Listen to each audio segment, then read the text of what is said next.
يا أيها الناس إنا خلقناكم من ذكر وأنثى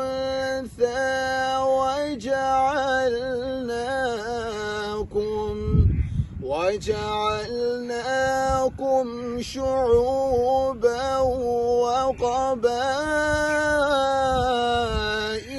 لتعارفوا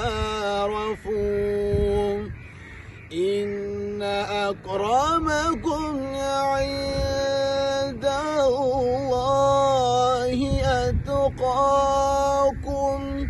إن الله عليم خبير. قالت الأعراب آمنا